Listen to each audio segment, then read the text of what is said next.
another principle that I've always really subscribed to is if you want a more powerful answer, ask yourself a more powerful question, right? And a powerful question in this sense is, okay, what is my why? And then after I'm doing it, is this why getting my maximum effort?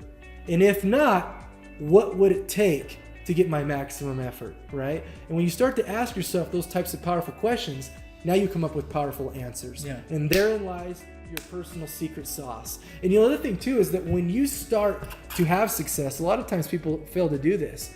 When you start to have those 4, those 5, those 6 days, whether it's in solar, maybe it's those 2, 3, maybe 4 days, whether it's in pest control and it's like 10 days or whatever the product is, people oftentimes fail to go back and go, okay, what did I do today that moved the needle the way that it did? Like, how did I have this 5-day? Yeah. How did I have this 3-day? Take some time to right? reflect. Exactly. And you write down those things because now that's an additional value add. That's your recipe, at least for that day. That was your recipe of what you did differently to get the result. And that's the thing, is you do this time and time again, you can end a summer, and now when you get ready to start the next summer, you've got this recipe of your secret sauce that moves Sam. Yep. This is how I get my maximum effort. And you don't have to knock the first 3-4 weeks to realize, oh, I mean, how many times have you that? Oh, I remember when I was using that last year, that really worked really well. Yep. And then you forgot about it, Oh, yeah. right? Oh, So. yeah. No, that's awesome. First, you have to recognize it. I mean, that you got to recognize it, and then you have. I feel like it's just a cliche, but the question is, if you're not going to start playing full out now, when are you going to start? When is there going to be a better time?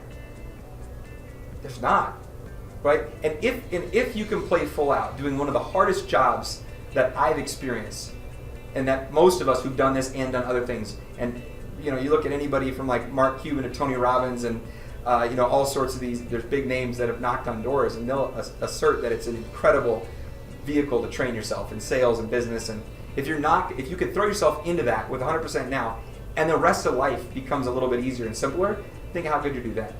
Yes. Like establish it now. Not good. It's like guys that have a hard time loving their job, or it's a fallacy. I don't believe that loving your job or doing what you love is nearly as important or valuable in life as finding a way to love what you do. You don't do what you love what you do. Amen. It's like, Otherwise you're a victim.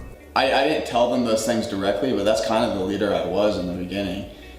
And looking back at it and learning the things I have about, giving people 3 good recognitions before some constructive criticism, I never did that. For the little guys, it was always just constructive criticism, or I'd anonymously call out, there's a rep that did this yesterday, anonymously in the meeting. I wasn't calling them out directly, but still it didn't make them feel good. Yeah. So then they kind of almost resented you as the leader, and then they're like, I'm not working for that guy again, he's a freaking dick. Right, so, but the other end of that is I ran a really tight ship, and we had a high-performing team. So what I learned to do my next year, we were fortunate enough to even go to the Final Four of the Cup my first year, and what I learned the next year was how to run a tight ship, but how to give praise to everyone, how to have open conversations, all the things leaders learn eventually.